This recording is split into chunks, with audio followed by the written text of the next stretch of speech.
Mala she kon dial ner ko run wang ke Monday loy kon dal tas loy ko she kon dial chul gwas ke le nyok an wala ando baner wai ni ka ben dian kel an wala te kon ko Monday ka lesson bakelian dung do lesson bakelian te kon tin me ka Monday wa ka kel ka ne lesson ka ngwan ka Monday ye chanalat so it be feel no dong te ga repetition it lat ka rodien na monan jen ngur ba kam kon ke ngamo chỉ để joy no anh dân riết cho kẻ lo đừng đôi cháu điện nữa cả mấy đàn cơ lesson in ngoan điện chana right bo cái dial quật cô chi ye chu cha John cha misunderstand này thì là gì use cái dân qua đây đàn anh qua mà bao wala cô ban new understanding right con cái new understanding of the Messiah khi ngay mới phải thuộc cái quý Messiah memory text dan chơi cái mấy channeling cái chương nghệ pan memory text nàng cái John cho cái wala đâu verse 32 là ra jana kagan mi wa kap nhial wi mon bane dial nong rɔɔdä kagan mi wa kap nhial wi mon bane dial nong rɔɔdä no mon jen memory text dan so ka Monday gwa right content a lesson me check along ko kon repeat ni me chane study ka gwa de chuo gwa de ban right in wala John chuo kel verse 32 worker 36 ngay mi pai thuo ka mas ka kwi Messiah dera ngay muka gwa de right kon ko ji juice chawo ken medan kane te liep ka Messiah ken Messiah me liep kane a Messiah mo gur ka o kwar mo biga ben kamrar re boom ka me kira yen ka me chaka latine jirom ni kono go ji juice chaka pe ne ka tin wan chi time na ka nazar ta kwar Babylon je ben chaka benang kwar Assyria no che te kwar da wan te je ben te chaka ben right ba de nyo gwa de te ka Yeshu wi mon ne de cha ba je ruit ka jen gwa de dan ka chi ruit den je ba je long che le ne ruit ne ni te kong ka jirom ko jirom shi ka ya ngo di de long chana ta na won nen bo ko ne de kong te cha colonize in other Europeans and o chiang na kan chang kan na di gwe na ta gen cha chiang ni ju we te cha ba je kan ka America ma ju we te cha we je kan ko Australia ka ju we te cha we je kan ka Canada me ro lu kong bo te cha ne ka ya go chiang je ma ni European de kong bo te cha na we chiang je kan ka South Africa kan Rhodesia ke Zimbabwe ngay con ano chiti chang be long je tuok so cái dân qua mo ne ji use dial gui kan o dong ben Messiah yo me ngat kan me langas dien e go mo Messiah ben be ga ben wish re ya ka me di de me en jen ning lep ni jen ne lip kan no mo ke che o dong ba ga ben kamera re ya ga ba kara ngat kan no ben Messiah be nation dien ke be we Israel be ben ja ka we mu bum along me len wheat in dial she ma right corner te America mu bum na jana long kan wheat in kong we kan bo no de we dien de ja ka we mu bum mutle we me de le tiam ko re nyok en jen ne we kan no mo ka Messiah dung do go chi John ka ben kam ngai ma gul mi chi mo jen nin tin chere dien ko chi John ka ben nyol no go I chole Messiah I chole jen no ye nga e ro dal ko mi chol John Yeshu ke Messiah chole jero dal kot wa news John na do benin be ke je en go chebak la kwar we mona me be ka la ram bu to no ro da ko kwi nguka ko kwi dwere me chi John Yeshu nyo le no mo en jero dal kot cha wo je te ne ro wan bo te kin ke te ko chop lo ai mo rong ka la din lat ke ne Messiah e John ko di chi ke ne char no nyen benide ben ke Messiah no mo chana quên cái John chiều có kể verse 32 worker 36 John chiều có kể from 32 worker 36 chana quên tin gwa the me che la rena an pointer chiều an pointer kan jangai ka quy ka me che ben ala ka na cái piu and o de je news Israel ka chu John right ka quy de hi an chi ye in be ka je nhial chet ke gub nen ke chue tek ke je kel an point da kan je ngai ka akut ene jaka akut me jaka na ban me jaka ko ban al ban la ka piu chue jo ki ramine ni a chi ye pen pin nhial ke je ke te kel ke je e jen ramin bina lak ke ye in ga erero ke chua han nen ke chua je lat en o me e jen gat ko me ronde chua jon le ni chong ke ne jag dang ro ke me che ye chu nen je le chua we yi ne ne je e jen rodel ko amen ko e jen ne chan ling chi jon la kon en tam en go ye chu jon che Messiah che nyu na la rodel ko enta me chi John gospel me yo John ne karo John ngor gospel kene John la la rajin pai kono kwen enta ma ramin right e John la la dung do Bible rietin cha kulo gor ke John en la jag Yesu enjen dag dien ko yang leng ke John yo so John en la la enjen ne news na Yesu but enta me chi John ku war ga la gor ngule jag Yesu wa sheri titi dia la che ku lo gor ko de ne ngi te ke John me la John la le ko kui Messiah and wo de kon te ke chop lo ai ma go tin and wo put Messiah ken ben la kwor men mo kworem ke kwor mo kwor kuma me bi ro de ben me bi ben we come inte kwar we moniti tin wale wa Messiah jen point de ben la rama bu to no ro da ku ngoka ka ku duere we mon cha wena me nyen lot ka min be je dung do pu gwa da be na mo bi Messiah pu be ben ala kwor dung do gwa da mo lip kon je e ben Yesu jok in rawde ngai kon chi Daniel choka baro ba wal badak che laran o but the sense of the most high will receive the kingdom and possess the kingdom forever and for all ages to come. So, me lo go gwal mi aben ka kor mi chi Yesu ladde che tu we mon kan lew ka gwal den luinge joga pu en go chalar en go ba kwor wa me cha ba la nen tet ka ngani ba la tet ne ni la kurchini ko mi ji wo ku ne Daniel bi je ka no gwen jeng ni chene la kurchini cha ka ter kor ko korin che ter ga pu che joy long no e cha ga tiam kor bo no dung do go ka gwa de lo ko luk ko mi ne dang ro ti ga ram luk wa che chong che we je ga no e dung Christian ni ke dung ji ko Jesus ke ne dia la ji ko Jesus ke ne ko la chole mi si ne wan ke ne chong cho kwar ke lu cho ko le di cho ko la kam ke pa cha ra me kul me nung me muy ke ria la gwen jeng ni ka jan gwa mong mi ju ko ne Daniel 7 bi je ga no cha luk de cha ngo ga di so ka jan gwa mo chermi chetege step ma cha skip kan ji juice ka jan gwa ga dan ko chi ka wa kai ka ben Yesu reude ken gui ka ben Yesu nyam ko put me char kan be yik ben dung do ben be ka Yesu che ba ben la ko Israel be ben la ko ha ma ken lo ala bo chi Yesu ba ala ba wai na tuk duel kel ka jan gwa da be mo mulu no go chen mi chane kwenin ka John choka ka John choka wara unan en go ka chang ba kam nyal ge en go benedial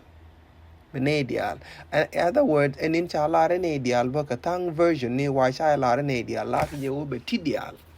no ba tin dial din ko la ge ba tin dial ba ka mat ni ka ba ka mat gwa ken no so mulu no go tidial wa ba ka mat poinga ba ka mat point Jesus chike na ko rodien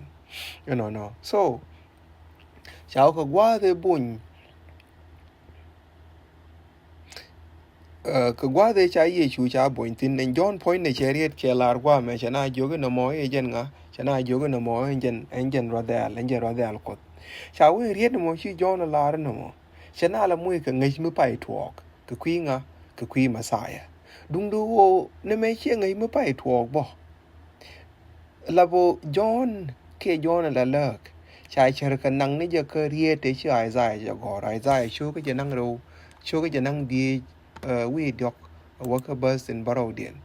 me chan quentin and go lade ni mi cha gor ka gwal me ne wal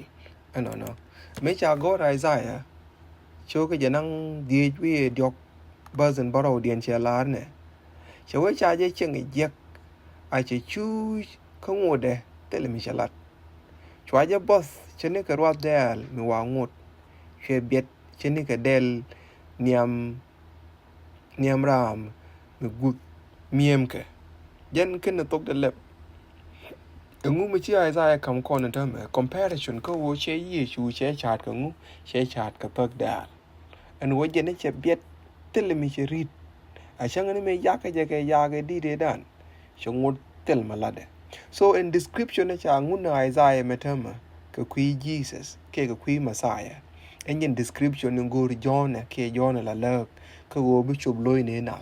ko Messiah pu nei ni char ke je ka ne ra me be ji rom ke nei ni kong be kwar di ale be ka be dwai pe nyen be ne be ke je ku John le nyo ne je go nyo ne je na do no Messiah be ke ala ra me be liu be be to no ro de ka kui nga ne ka kui dwere kon ka John cho kelbe 31 wa John point de wa che lara no an ba ken yam kana ngai what does that even mean I don't know John rami no ke je long ko te ga loy pin mi di I don't know loy pin te ga John tele me par ke je pu mi chana we gwe ne je re gwanti diality la guru je pu je no de kam ken de ko moy riak ke ne Jesus ja ke ne ja Jesus by all mean but la lui John ro de pin ne ke tin wan kwa me po John ken ro de guru je ne all knowing and wo dong ngai ti dia che admit no gan pu an kan recognize ken yam dung de go che we je ne cha nyol je nga dung no ra me kam je lat en wo jini binawo boy ke bi dup kwa ro ko bi ka wora laka rame kam je la de mo che we nje rame news je ke me chi nyol je la bo evident me talk along me chi John kam na no this is kel me de la ro John is a faithful true witness ke jen gwa me chet ke na mo chero de mo ke chud ma go along chero de choli e ma chwa nyal no but me che le la gwa me ne kel me dong me de kon use re understanding ka dan ke Bible ko che laran go proof e cha kam je ra me kam je lat ego mu wi ye ko go nen be pin ra me we nyur point mo che we njara me bi chu ngach en go njara me tedi en njara me bina ben boy kamaj ke bina ben boy ke ye che we pu en la de ne me ngach en go pu cho ye ko cho nen che ben ke che be nyur wi de ka cho ai cho la pu en go ne me Biga yen Messiah melagat ko no muluno je take some scenarios to chi ye nyo je pu gwa the lara je tin ne me engen rade al ko no but gur John and odong be nyo kam na ne ri ngaske ruai ni John and go nen mo talk mo til talk da kai gur be nyo ko nyu na o pu makin yen ti chalat Isaiah to ngat ko jermi kan te dia la shalar ka kui Messiah and tam bi ko talk engine in kamana so every time you John will come and answer chang me ti ke je me da no e jini jin nga la wa go ba quote na Bible ba go ba quote na Bible ni wo cho le ye chu ra dal ko don tam she rien me chak ne jen rien mo ko quote ne je ne ko quote ne je re right quote and then nyo nin de ho nin mo talk go la de ni min chu kun da la nyo je ko chang ne wa de so pe ko confirmation we ti ko tok ja ni ke cha ne je no cha nyo evidence ko and wo dong me de ngai ne je and wo Messiah ke che nyen Messiah che bana cha kon ku le jo ke de ka ji cornis and wo gwa me de ma cha kon nyo zo te dia le sha lat re wai nin ko bi Messiah ka ben lat ke bi talk ke lat ke bi ke ba lat ke kui Messiah chi ge joy en term re le ni tin chi ye chu ka lat ka gwa de me sha we no ye chu point again sha we je ni long ko ka e pal ko ka ji cornis cho kel bas ke janang re wi ngwan mun no ngai kara ngai ran ke je and go Yeshu point there and Yalango and Yala Messiah mo. Wang a mo point a wade the Benenica, dere bene ko kot karade alabo tege ti chikona de longa study akel enyoso kon akel kon kama example go study go sometime but study go kwana do study ke kwana do dian re bong ni tin kong sometime te mi chan de longa dian re bong ni de kong mo de kon lo ke jek ma ken ye ko kon yo talk ten cheme chi to ka John tama John mo ko Isaiah ko den tama ngai min cha gor ka Isaiah ngai min cha gor ba re gwa ni tin kong but it's still good be confirmation be nang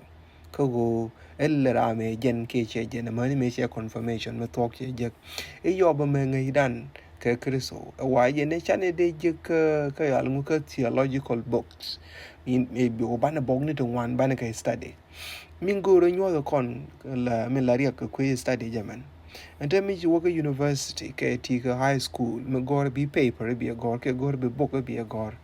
bin ina yik mo ka references me chi point me chi la ran go ne me to ke ne bai jo ke nga la de jimo ke jigi jenga mu no biro go ne dang wa ne dang jok to kwar wa ni ku rai la di no mo ne me tie ka ke la bo la reference ni ne tin bi we youth but ke reference ni bo youth kan reference ni mu no go sometime go ku na kwot ne na tele talk me de joy re de long che talk de ye ko de nyot kon che me che nyot jo no gwa me nyen dong gur ko ba kam kon no gwa men go pu chap ka ne min chu kun ya la ka che bak ke o dong e bane la ne to worldly philosophies ke bane te ngai mo rong along ko kwi science ke bane paper ni kon bane ga re long la de me wa point ne jen be ka nga be ka kut karade ka gwa den be tin ko wa we ka lodge mi chi ro da kam kut mi chi ro da riet kut ken leude ka ngas kana lose Jesus ramichi loide ken leu che to kut ka ngas kana lose ke the word obedient ka jen mi chat kana mo chat min chalat kon na won and go ku kon repeat na lesson mi chan ngi menan ngi kon ga lesson 4 the October 21st chana raja longer ku ga mi chat kana ma but tikel